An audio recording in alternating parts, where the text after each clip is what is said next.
Hey, I'm Tyler. And I'm Katie. You're listening to Not-Stalgia, the podcast that flies when it shouldn't. Hello, everyone. You know what time it is. It's everyone's favorite time of the summer when you get a popsicle from the ice cream truck and it melts before your eyes. It's the hottest part of the summer. Probably the coldest part of the summer for the next 50 years. But it's the hottest part of the summer that you've had so far. So it's time for a month of cool sheet classics. If you're just joining us, a cool sheet classic is something that I, Katie, would watch because my family only had like one window unit air conditioner and we would put it in the room with the TV. And then on the hottest days of summer, my mom would snap a cool percale sheet out onto the ground and you would sit on the sheet and you would watch a movie.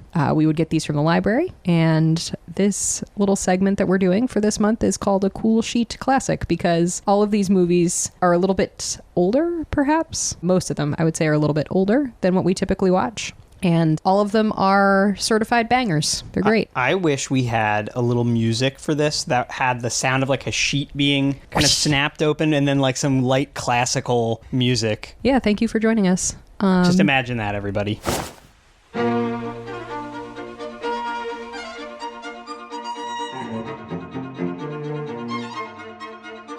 It's like I'm hosting WRTI right now, our classical station. Typically, on a cool sheet day, we would eat ham and cheese quesadilla with lunch meat on a section plate that my mom had put salsa on. And you could dip your quesadilla in the salsa, but only just the corner, so you don't get any salsa vegetables. You just get just the salsa water. Juice. Yeah. Of course. So this month is dedicated to my mom because she found a way to keep us cool and having fun when it sucked outside.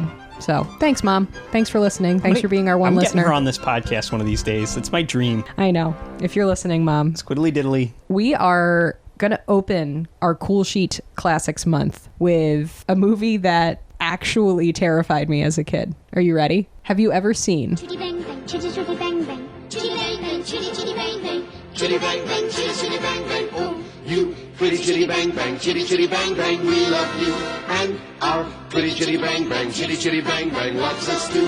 High, low, anywhere we go on chitty chitty we depend.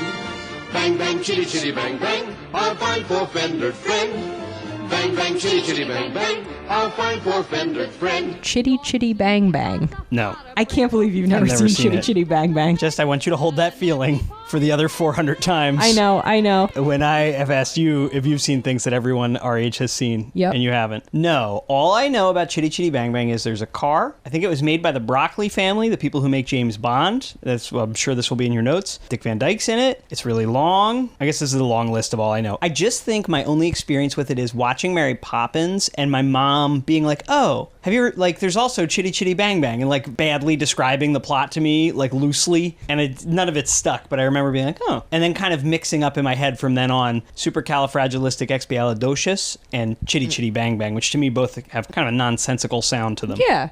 That's it. That's the extent of my knowledge. So please enlighten me, Kate. That's pretty good. Get ready for another loose plot description here. So Chitty Chitty Bang Bang is a 1968 children's musical fantasy film. It's directed by Ken Hughes and produced by Albert R. Broccoli. So you were correct about the Broccoli family. More about them later. It stars Dick Van Dyke, essentially immortal. I am a little scared of Dick Van Dyke. What nationality is he playing in this film? Do you remember? Does he have an accent or no? I can't remember. Okay. So Dick Van Dyke, probably going to live forever, maybe dead by July. Who knows? Out, yeah. But Dick Van Dyke is there. Sally Ann Howes, who you've never heard of. Lionel Jeffries. Someone named Geert Frobe. He's German. Anna Quayle. Benny Hill. James Robertson Justice. Robert Helpman. Heather Ripley. And Adrian Hall. It is an ensemble film, if you're wondering. It is based on a 1964 children's novel, Chitty Chitty Bang Bang, The Magical Car, by Ian Fleming. Yes. Oh, so that's why the Broccoli's made this. Ian Fleming, the James Bond guy. All right. With a screenplay co-written by Ken Hughes, the director, and Roald Dahl. Wow. Right? All the ingredients of a banger. Really interesting. Banger watch, banger warning. Ian Fleming, ex Roald Dahl. Yep. Wow. So the plot, I'm going to just give you a loose plot because there's a lot going on. And if I explained the whole plot, we would be here for a long time. We're going to be here for a long time watching this. It's a really long movie.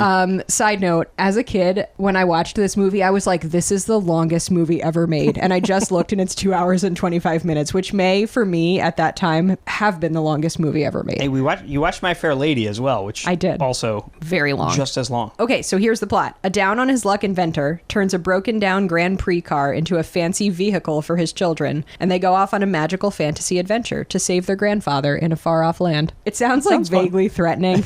I like it. It's a good setup. Here is a little bit of background. After Ian Fleming had a heart attack in 1961, he had a little bit of a kind of change of heart, and he decided to write a children's novel based on the stories about a flying car that he used to tell his infant son. He kind of was like, all right, I've had this brush with death. Maybe it's time for me to stop writing about like a silly, sexy spy, and I have to like, you know, reconnect with like what's important to me. He wrote the book in longhand because his wife had confiscated his typewriter in an attempt to force him to rest.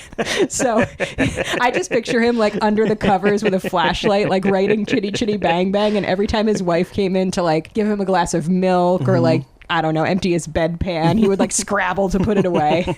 His like yellow legal pad, yeah. This novel was initially published in 3 volumes. The first was in October 1964, which was 2 months after Fleming's death because he worked too hard and died. Oh, he was supposed to be resting. He was supposed to be resting. And it became one of the best-selling children's books of the year. Albert Broccoli, who produced the James Bond films, which were based on the novels written by Fleming, read the novel, and he was not initially enthusiastic about turning it into a film. He's like, I don't know, man, about this flying car bullshit. But then, what happened in 1964? You want to take a guess? The space race. No. JFK got assassinated? Nope. Wrong year. What happened in 19... Is it something I should know? It's something that you have talked about in the last 8 minutes. Ian Fleming died? It was a little film called Mary Poppins. Oh, Mary Poppins came out. Oh, yeah. Okay. Yeah, of course. So Mary Poppins comes out, and it's an absolute blockbuster. And then Albert Broccoli is like, perhaps I should revisit the flying car fantasy because of the absolute blockbuster success of Mary Poppins. Dick Van Dyke was cast in this film after turning down the role of Fagin in the 1968 musical Oliver. Oh. So that's kind of an interesting piece of casting. I think he would have been an absolutely terrible Fagin. Like, pick a pocket or two. did he turn it down, or did they watch his performance in Mary Poppins and say like, wow, this is the worst accent ever? Unclear. The role of the female lead, Truly Scrumptious, was initially offered to Julie Andrews to reunite her with Dick Van Dyke after their success in Mary Poppins. This is like the children's film equivalent of a Bond girl name. Oh, absolutely. Her name is Truly Scrumptious. She's like vaguely sexualized, but like with slightly more kid-friendly language. Yeah, it's not like Octopussy or anything, but it is Truly Scrumptious. That's hilarious. Does Ian Fleming only write women with names that are like that? That's so funny, and even in this. But Andrews rejected the part because she felt it was too similar to Mary Poppins. So Sally Ann Howes, who had replaced Julie Andrews as Eliza Doolittle in My Fair Lady on Broadway in 1958, was her job is to replace Julie Andrews. Yes, it's like, we can't get Julie Andrews. Somebody call up Sally Ann. She accepted. The songs in the film were written by the Sherman Brothers, who had also worked as the songwriters for Mary Poppins. So this is just essentially Mary Poppins to add a car. Poppins' musical supervisor and conductor, Irwin Costal, would also work in the same capacity for this movie, as well as the choreographers Mark Bro and Dee Dee Wood. They just... Everybody but Julie Andrews. Copy-paste, Control-X Julie Andrews. Right. At one point in this film, there is an airship that appears, and they built a fully functioning airship for this film. Is this thing steampunk?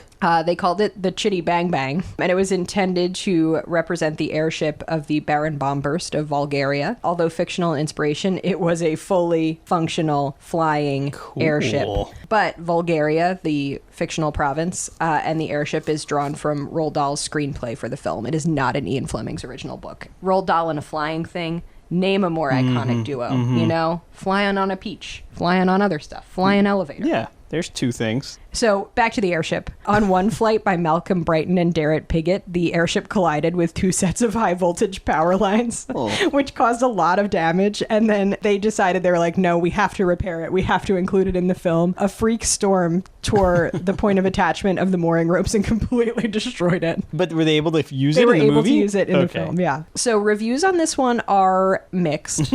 Film critic Roger Ebert wrote, Chitty Chitty Bang Bang contains about the best 2-hour children's movie you could hope for, with a marvelous magical auto and a lot of adventure and a nutty old grandpa and a mean baron and some funny dances and a couple of scary moments. Is that how he delivered his review? I think so. Uh-huh. His review, though, was not without criticism, stating that these 2 hours of fun are surrounded by about another 45 minutes of soppy love songs, corny ballads, and a lot of mushy stuff. This was apparently meant for the adults. At least, I didn't see any kids who looked interested. Cutting. Despite this, he called the film more colorful, moves faster, and has more believable children who occasionally even have dirty faces. Best of all, there are a lot of incredibly complicated inventions and gadgets that you can really see working. In a 2024 retrospective, The Telegraph's Alex Larman called the film a piece of harmless fun that was, quote, riddled with inexplicable darkness and chaos, noting the troubled production and the director's misgivings. And finally, the character of the child catcher has definitely been seen by some as anti-Semitic.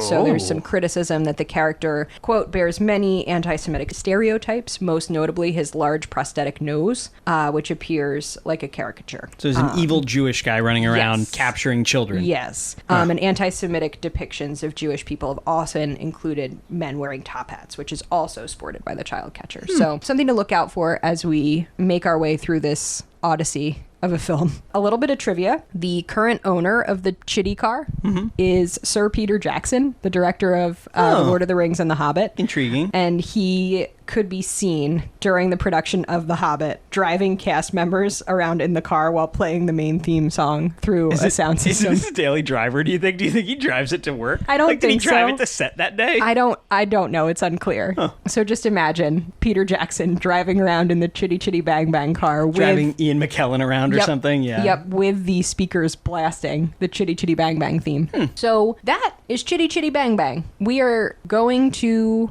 watch it now. Are we going to pair this with, could you maybe we could serve some Bang Bang shrimp? Maybe some Toot Sweets. Get ready. If you seek perfection in sugar confection, well, there's something new on the scene.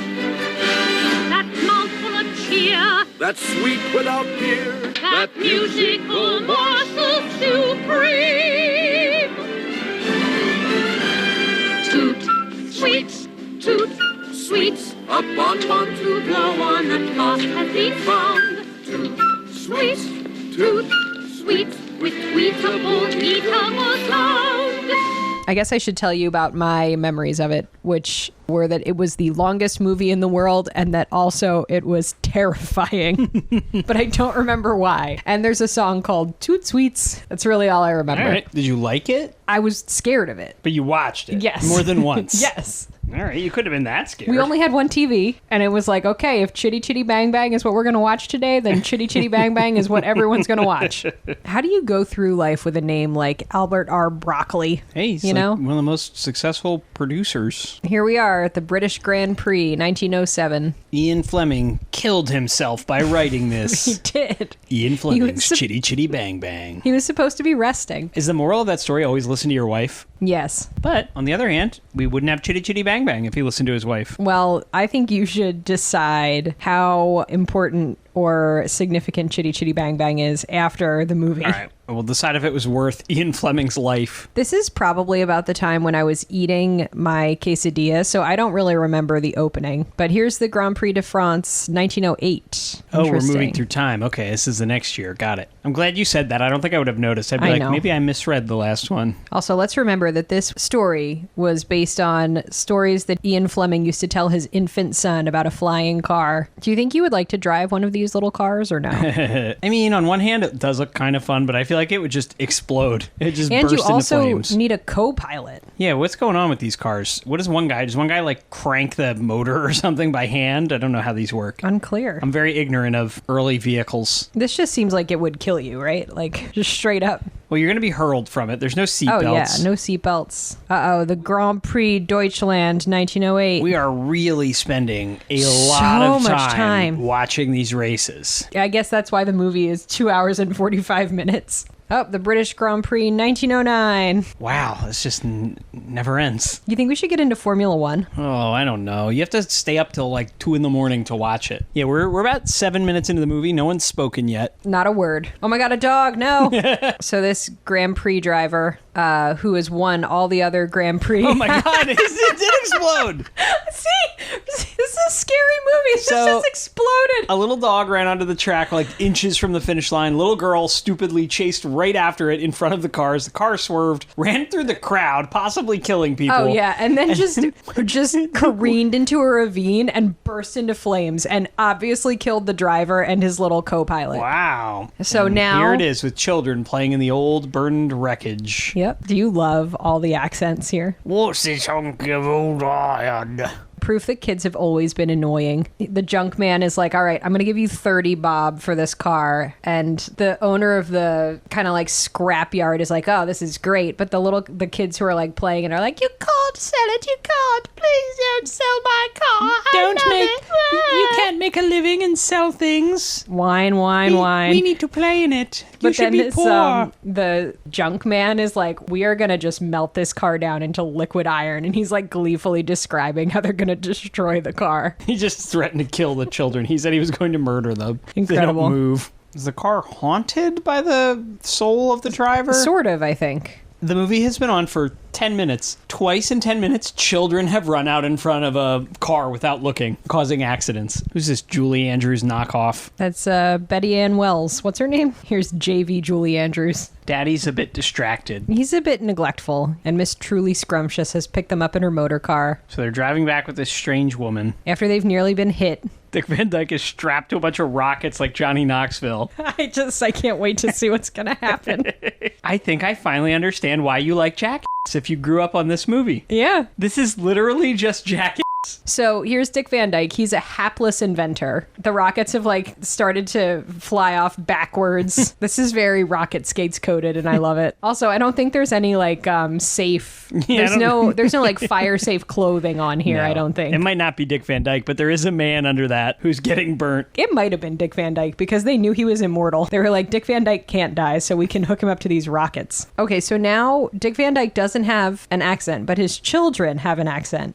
Which for is the best. interesting. It's fine. It is. He's just doing a Rob Petrie here. Well, yeah, maybe he moved here from America and his wife was British. So there's a granddad who appears to maybe have some form of dementia. He's just marching off in his like British imperial uniform saying that he's going to India, but he just went into the outhouse. Wow. There's going to be a lot of jokes at the expense of this demented grandfather. Absolutely. What do you think of Truly Scrumptious's hat? I think it's truly scrumptious. It's a nice hat, right? It looks like there's a name for a baked good, like a sweet treat that's got ribbons that look like the ribbons on her hat. What am I thinking of? I think this is what your house would look like if we weren't married. Huh. It's a combo of Pee-wee and Dick Van Dyke's workshop in Chitty Chitty Bang Bang. That does not bother me one bit. So Dick Van Dyke here is an inventor, but he's like a failed inventor. Like he's a bad inventor. He's close. His vacuum sucks the whole rug up. Uh-oh, we got enemies to lovers going on. We just got a women drivers bit. Oh, he's having a daddy meltdown. These children are just dirty. They're just covered in dirt smears. Yep. Oh, and it's a musical now. It's a musical now. What happened to his wife? Crushed in one of the gears of his workshop. A failed invention. It was the wife helper 9000, but it broke her in half. Dick Van Dyke's always doing kind of a stumbly dance move. I appreciate it. Incredible. Look at his breakfast machine. It's very Pee-wee's Playhouse, right? Pee-wee. I didn't realize. They were definitely doing this. That egg thing, that's like Pee-wee has one of those in Pee-wee's Big Adventure. Yeah. Incredible. Did they think they were making Mary Poppins? Yeah. They're not. It's not bad. It's not horrible. It's just, I don't know if we need the songs. Maybe there will be better songs later. This is still only the first one. But everything else is very charming. The aloof inventor father, the dirty children, him screaming, maybe my children love running wild in the streets. You ever think of that? Daddy's inventions are going haywire. Is this a scary existence? Do you think he's like, if you're bad, I have an invention to punish you? It's called the Spanko 9000. It's what killed your mother. It's kind of a, it's obviously like in the 60s, this is like ill-advised, right? To go along with the beliefs of someone who has dementia. But like in 2025, that's like... Yeah, this is like the best practice is to not argue with them when they tell you they went to India. You did go to India. Tell us about India. Tell me about India. Right. Yeah, he accidentally is doing the right thing, sort of. That dog has the soul of a Victorian child in it. Oh, yeah, look at its eye. Very human and scary eye. Truly Scrumptious's hats have been just absolutely outstanding. This whole outfit. Okay, so her name is not Truly Scrumptious necessarily because she is scrumptious. It's because her family makes candy. A little bit of a double entendre. I can't believe Roald Dahl was attached to another story about a candy factory. Right? I'm just so confused. I mean, it's great that Dick Van Dyke doesn't have an accent, but literally everyone else does. I bet you the day before they started filming, they were like, They were like, boys, lose the accents. Don't do it. I know this is a problem in a lot of movie musicals from this time, but just the way the song sounds once they start singing is so different than how they sounded speaking. And it's like, I think it's them singing, you know, in the recording, but like it just has a different quality to it. It's very jarring. Truly Scrumptious is just, it's literally if they like microwave Julie Andrews a little bit and kind of like mushed her face around a little. Here, try squinting while you watch it. A very similar singing voice. It just makes so much sense that she replaced her on Broadway. Right, where if you're seated far enough away, you might not notice. Oh, here he goes, kicking his legs. Exactly. They have the choreographers from Mary Poppins, Tyler. The choreographers from Mary Poppins only know how to do like 6 things, and one of them is Dick Van Dyke leg kicks. Wow, that thing is out of control. The trolley that they're riding on. I'm surprised neither of them were thrown from it. The candy trolley. There's a really long musical number about this candy. And it's not very catchy or memorable. A bonbon to blow on at last has been found. Like, this one's fun to watch. The dancing's good. You know, the first song was just him and the kids, so there wasn't that much they could do with it, but... We've discovered, though, that the whistling sweets are also like a dog whistle. All the dogs are going nuts in town. And how the dogs are in the factory. This is too much. Dogs in the candy factory. This is unsanitary. The dogs are eating the sweets. These dog actors are having the time of their life. The dogs are biting people. It's every breed of dog you can imagine. It's just so fun because it's like all the different dogs. You know, you've got like sheepdogs, Dalmatians, Jack Russell Terriers, big dogs, little dogs, brown dogs, white dogs. Amazing. Oh no, these parentified children. They're like, Daddy, you can sell our treasures. It's just like rocks they found in the backyard. Someone had to build all these contraptions also for this movie. Who's the contraption guy? Right, the orchestration here is very Mary Poppins, isn't it? Mm-hmm. It's very Feed the Birds, right? Mm-hmm. Dick Van Dyke's doing the best he can as a single father. No, he's not. You're right, he's not. He could have a job. He could have a job with benefits. He could fix the roof. Or he doesn't even have to have benefits. He could just have a job where he makes a few bucks. He's making no money right now. And then any money he does somehow come by, he reinvests into his inventions. Children are being rained on when it rains because of their roof. 40 minutes in, and the car still has not made an appearance. The magical flying car. Literally 40 full minutes. All right, you'll have to excuse any rumbling in the background. We've got a little bit of a cheeky thunderstorm rolling through, which sometimes happens on a Cool Sheet classic day. Did you become British because you're watching Chitty Chitty Bang Bang? It's cheeky. Called it a cheeky thunderstorm? Do you remember your first thunderstorm? No. That you remember? What? Yeah. No. Yeah, I was in the Clover parking lot. And a big clap of thunder and a flash of lightning happened, and then I cried for what felt like 3 hours. It never occurred to me. You might remember that. How old were you? I don't know. I was probably like 3. Then I went home and cried on my couch. Do you remember anyone explaining it to you? Or no? Yeah, my parents definitely explained it to me really well, but I went home and cried on my couch. I really liked to, when I was performatively upset, throw myself onto the couch with my face in my hands like Cinderella. Now I'll notice it next time you do that. You're going to be like, hey, are you performatively upset right now? I'll be like, when you don't get something you want. All right, so Dick Van Dyke's singing you a lullaby. He looks pretty adorable in this look, this ascot vest cardigan look. He's still wearing a wedding ring, which is interesting. Well, how quick are you going to take yours off when I die? There's just so much excess footage that's been included here, right? Like, we don't need to see him bicycle all the way to this carnival. Yes. These takes are just so long, right? Like, every single thing they do in this movie, they show it the long way. Also, this man getting his hair cut with the automatic hair cutting machine. It kind of looks like the electric chair scene in The Green Mile a little bit, right? Smoking, yeah. Now there's an extended chase scene on a carousel. This strong guy's going to beat the shit out of Dick Van Dyke. It's like I almost want to watch it on 1.5 speed, you know? Nope. There's just a lot. You must endure every second.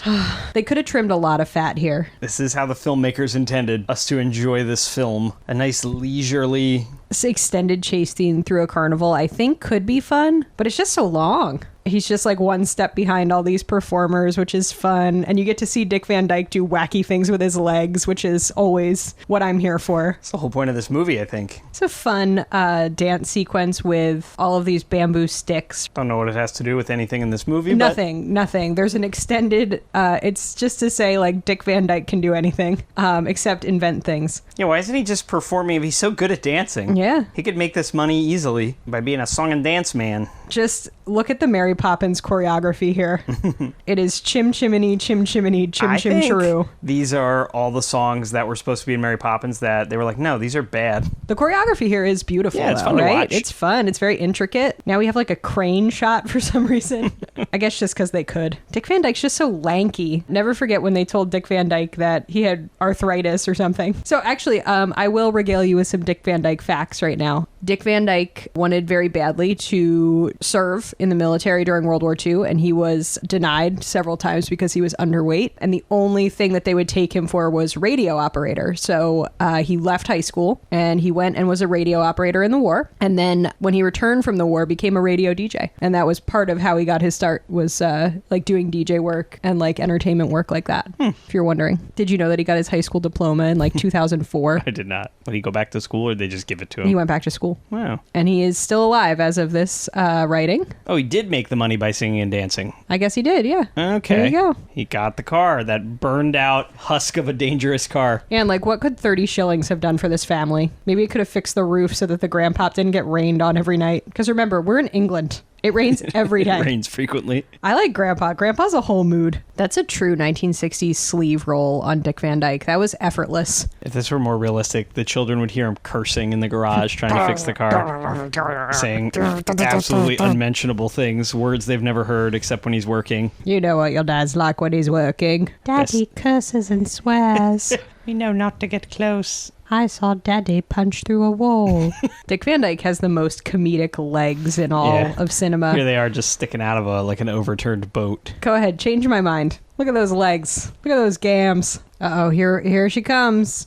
It is minute 52, and Chitty Chitty Bang Bang has just made her appearance. She looks beautiful, though. Yeah, look at that chrome hood. I think Dick Van Dyke could just make his money refurbishing cars. He doesn't want to make money like that. The engine noise sounds like a man making the noise with his mouth. It's like... Yeah, why do you think it's called Chitty Chitty Bang Bang? They're going to hit Grandpa with this car. They did it. They said They the thing. did it. Just imagine Peter Jackson driving around the set of The Hobbit, playing this from a speaker. I'm picturing like a little JBL speaker that he has to recharge over and over again. Let's not forget that the car came into their possession because the other driver burned alive inside of it. Yeah. Dick Van Dyke had to scrape his remains out of the seat. Here they are singing in their car, and then they almost hit Truly Scrumptious he's yet again. Singing so spiritedly, he's not looking where he's driving. If in the 1968 movie Chitty Chitty Bang Bang we can do consent, where he's like, all right, I'm going to carry you, and she's like, all right, yes, you may carry me. In 2025, you can do consent. This car's going to blow up. Here they are again. Oh boy, we're singing the song again. Twice in like 5 minutes. Imagine you're truly scrumptious. You need to get a ride from these people because they ran you off the road. And now the children, the dad, they're just scream singing Chitty Chitty Bang Bang at you. Oh, no, she's into it. She's joined in. Pretty singing voice. Looks and sounds a lot like Julie Andrews. That's really all that they were looking for. This car is just backfiring quite a bit. For every chitty chitty, there's a bang bang. It's a lot. It's not good. Chitty Chitty Bang Bang single-handedly caused global warming. There go those legs again. I like Dick Van Dyke's old-timey swimming costume. Where was Truly Scrumptious going that she's like, sure, I'll just go to the beach and picnic with you? She's rich. Yeah, that's a good point. He is a very involved dad for 1908, you know? Yeah. That's all we can ask for at this moment. He knows his kids' names. I'm going to get you an old-timey swimming costume like that. These kids are doing a good job singing, but I always am creeped out by little kids singing. Sweet It seems like they should be in like the end of a long hallway in an abandoned house, you know? These two suck-ups. They're like, you're truly scrumptious. You're just the best. Be a mummy. We need a mummy. Also, you're rich. We need a rich mummy. At least Dick Van Dyke's not the one singing to her about how scrumptious she is. Yeah, thank God. That's a little more Bond-coded, Yeah. you know? Also, they've only met twice, and they're like, be a mummy. Never, ever go away from us. That is two kids singing at the end of a hallway. Look at Truly Scrumptious is wearing kitten heels on the beach. What a legend. She's sprinting down the beach in these kitten heels. Actually incredible. Like Wait, her shoes went away. She went into the wet sand and they're gone. They got sucked off her feet.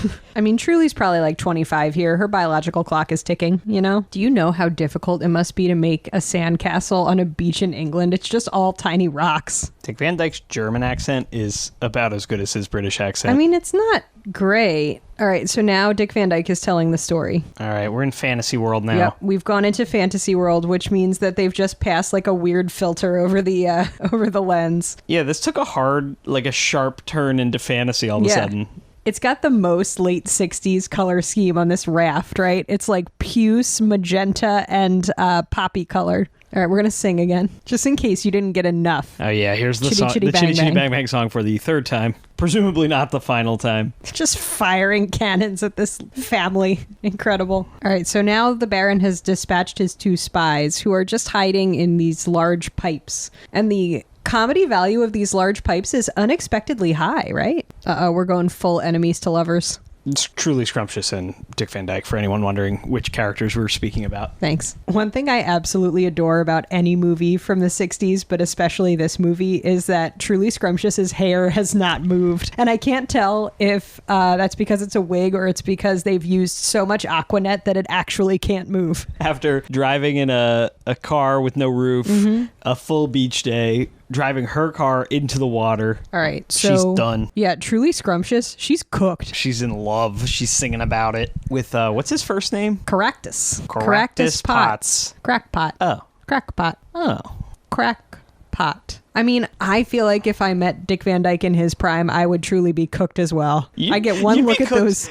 I get one look at those comedic legs. I've been and making I'd be sure like, I'm that done. you don't meet him now in his 90s because you'd be just as cooked. I mean, you have pretty comedic legs. You do use your legs for comedy a lot. Maybe that's why I'm so attracted. I have not been doing that on purpose.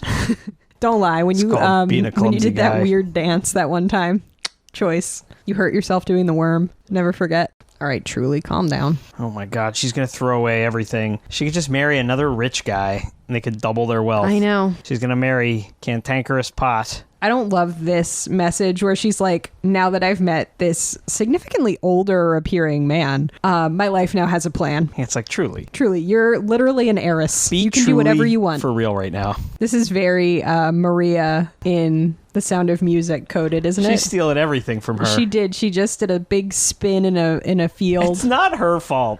She's not her the fault. choreographer. I know. I wonder, do you think she could live on the scrumptious fortune if she married Dick Van Dyke? I don't know. You know? She can at least get him a job, I guess. She'll have to.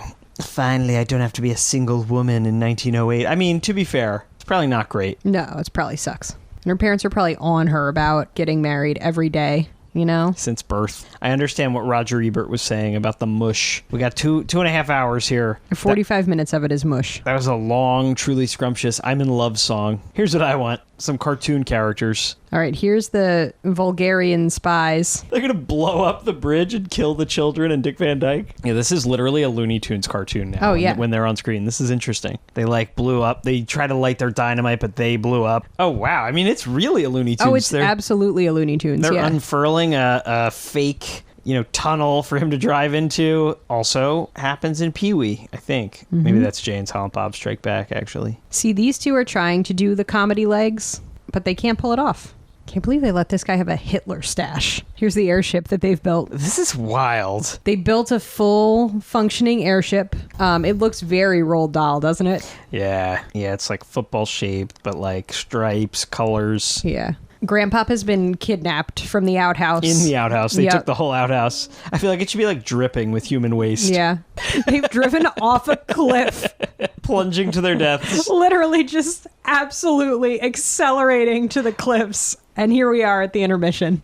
What? This movie has an intermission? We're Yeah. the entr'acte. Yeah.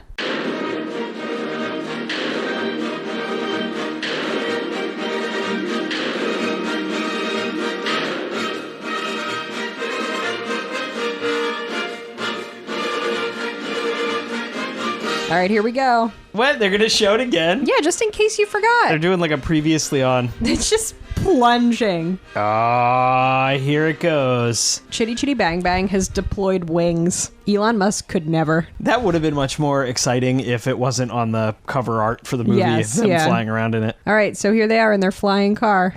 I'm still waiting for my flying car. But think of all the wonderful things we got instead of flying cars, Tyler. Corporate greed, no social safety nets. Yay. Oh, Grandpa's singing. Grandpa is always saying he's going to these different places and he never gets to go. He's singing about how much he's enjoying flying in his outhouse. I feel like you have the grandpop energy. The grandpop with dementia. I want to make sure I heard that right. Yeah, I mean, listen, he's got a good attitude. Don't forget, the car is still flying. How much fuel does this car have? The car is sentient. It's driving itself. Yep. It's navigating. It knows how to follow the blimp. He's just letting Jesus take the wheel. The Baron has said, listen, you have 24 hours to make my car into Chitty Chitty Bang Bang, or I will execute you.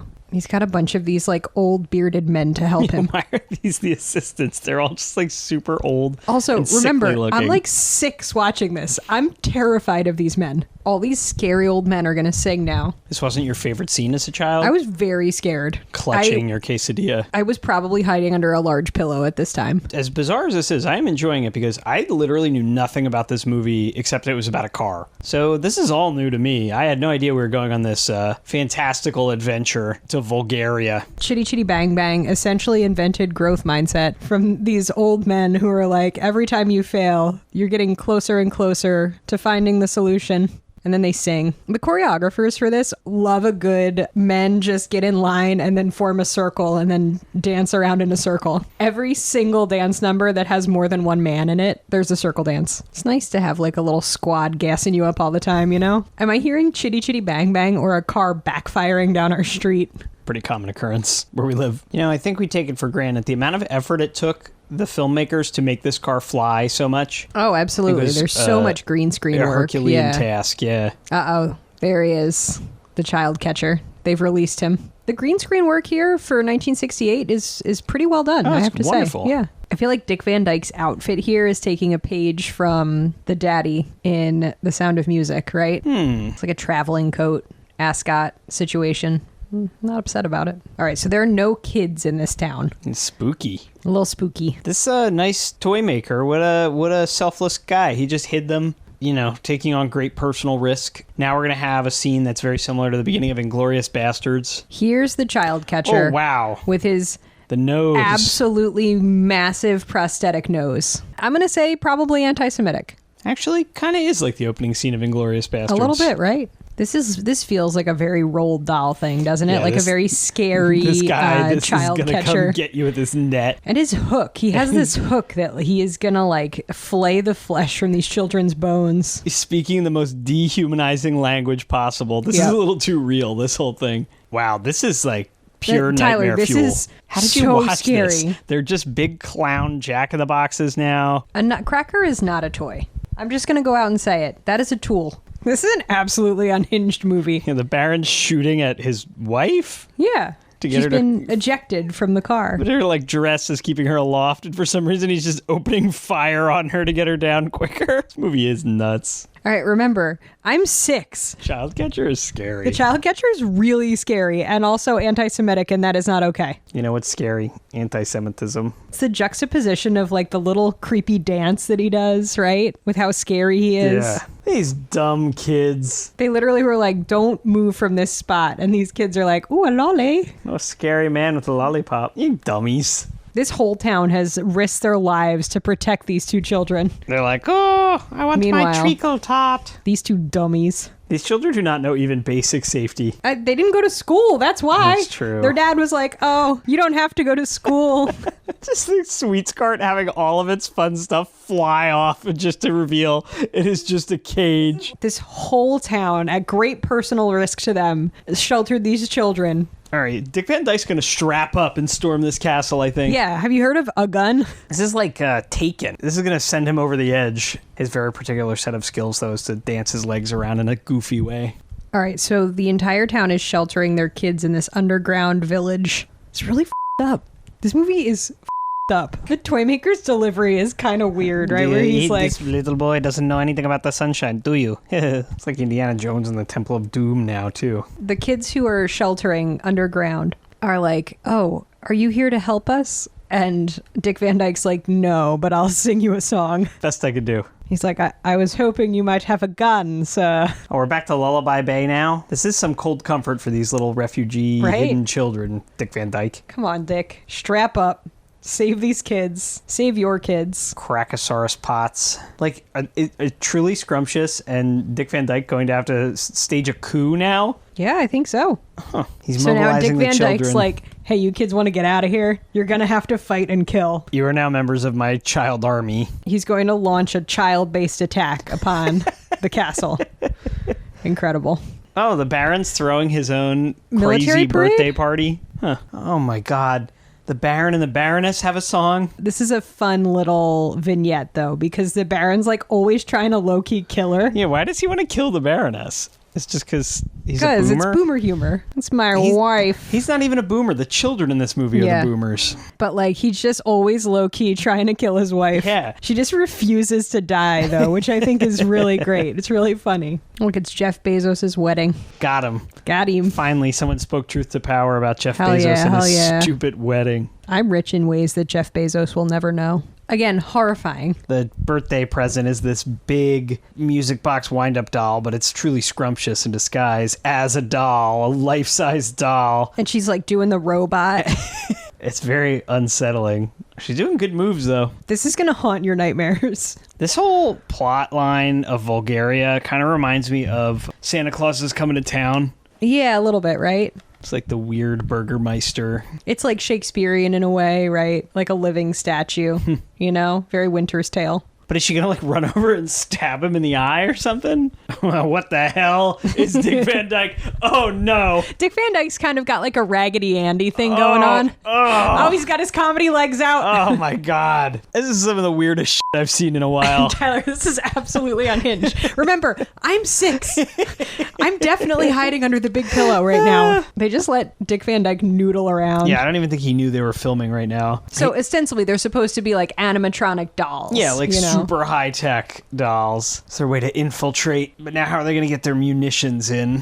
Look at him tap dance in those horrendous shoes. Pretty amazing. Also, how's he doing this? Maybe there's a wire. I think there's some wire work here. He's Yeah. talented, but he might Yeah. be doing physics-defying moves here. He's kind of Yeah. doing like some smooth criminal stuff. All right, Dick Van Dyke is a living doll. Plays to his strengths. Pretty amazing. Also, do not forget, while they were radicalizing the child army, they also had to rehearse this bit last night. Right, this is all in one day. A lot of clown makeup. A lot of clown makeup. As this distraction is happening, the children are coming in. They're crawling in through the vents. They're manacling the adults, which is phenomenal. This is the sign that Theater of the Absurd will take down all evil eventually. They're about to beat the Baron senseless like Mussolini. Just hang him up like a piñata and let all the kids... He just dropped a huge net on the entire court. Now they're going to beat them with these flails. Yeah, look at this. They have like morning stars. These kids are armed to the teeth. They spent 5 years forging these weapons, Tyler. This is why authoritarians fail. You can't antagonize a large group of your population like this for this long. They're going to become radicalized. They're gonna fight back. Just Dick Van Dyke taking off his cartoon eyebrows. It's really funny. Now, there's just a full-on armed conflict going on. Life or death battle between these kids and the guards. Right. Oh, the adults have risen up in the town and are Wow. now attacking from the rear. Well, that kid just has a gun.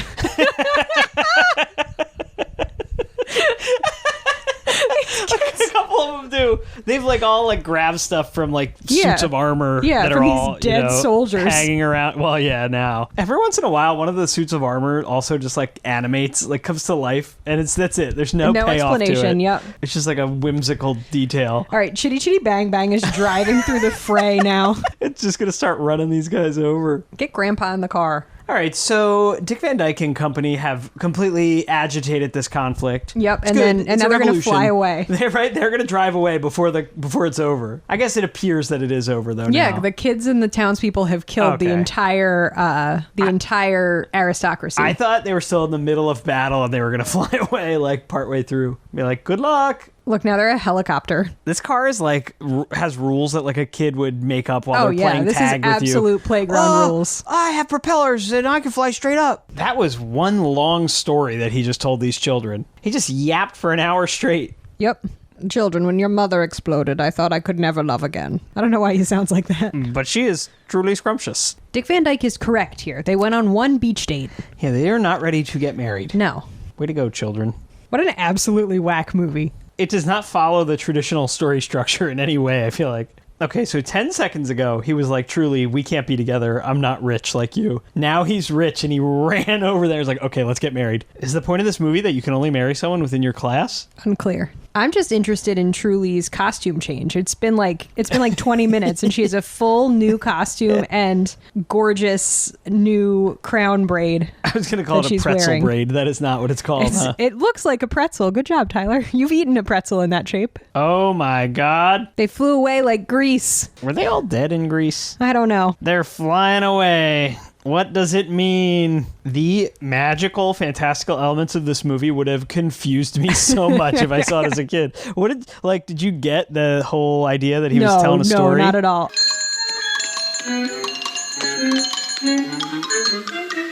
Lollipops and all free today. Cherry pies, cream puffs, ice cream, treacle tarts.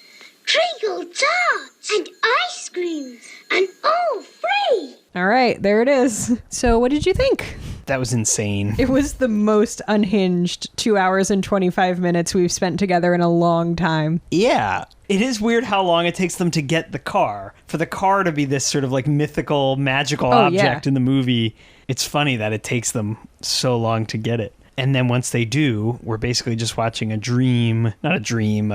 fairy tale, a story being told. What did you enjoy about it? What did I enjoy? Some of the songs are pretty good. I know I was pretty harsh on the music, but you cannot deny how catchy the main song is. Dick Van Dyke is really fun to watch dance. It's his legs. It's his funny wacky muscle man poses in his bathing suit. Oh, yeah. Yeah, he's obviously an amazing performer, and he's fun to watch do pretty much anything. So I enjoyed that. I enjoyed squinting to see if I could picture Truly Scrumptious as Julie Andrews. Mm-hmm.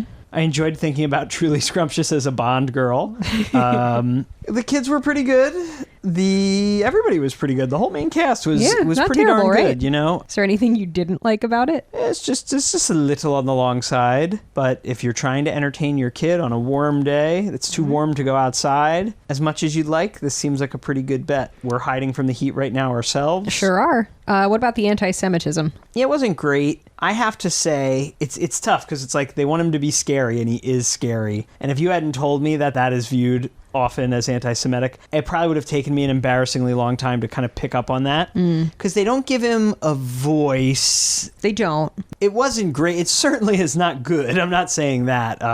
But he is scary. But then you hate to be like, wow, the scariest guy in the movie is a Jewish caricature. His performance is amazing, though, in parts of it. Him dancing around as a candy man is an incredible little weird set piece in this movie. I really enjoyed when all the children came out of the basement and absolutely toppled took the aristocracy down. Yeah, that was pretty nice. I wish a younger generation would do that. There you go. Sometime. Get on it, Gen Z. It's in your hands, guys. Gen Alpha. Yeah, them too. I just didn't expect anything except a flying car, which we got and was actually fun to look at. And sometimes it was like the boat, when the car was turning into like a boat, it was a mix of like amazing, like they really did put a car on a flotation device footage, like aerial video footage, that they must have filmed in a plane or a helicopter or something. And then that corny 60s rear projection thing, which is very James Bond and everything. But it's fun. It's just fun to watch. It's a great little historical artifact there. I enjoyed it. I'm not going to be in a rush to watch it again. No, it's very long. I'd be very curious to watch this with a young person, with a child, to see if it would possibly ever hold their attention long enough. My guess is no. Probably not. But it did for you. It seemed to work for you. You were built different, though, Kate. I was built different. Your attention span was and is much longer, I think, than most people our age. All right. That was great. I look forward to the next Cool Sheet Classic. Excellent. I'm modeling good behavior for you once again. I came out of the gate strong, though. The other ones might be crap. Wait, is that true? I don't Is know. that what you think? All right. Well, I guess we'll find out next week. Never before has there been such a gallery of marvelous characters. Dick Van Dyke as Caractacus Potts. Sally Ann Howes as Truly Scrumptious. Lionel Jeffries as Grandpa Potts. Gert Frobe as the nasty Baron Bombburst. Anna Quayle. James Robertson Justice. Benny Hill. Robert Helpman. And Heather Ripley and Adrian Hall as the children. Go down! Never before has there ever been such a magical musical entertainment as Chitty Chitty Bang Bang. Hi, Chitty, low Chitty, anywhere we go. Chitty, Continuous performances at popular prices. Direct from its reserved seat presentation. bang, bang, bang, bang, Chitty, Chitty, bang, bang.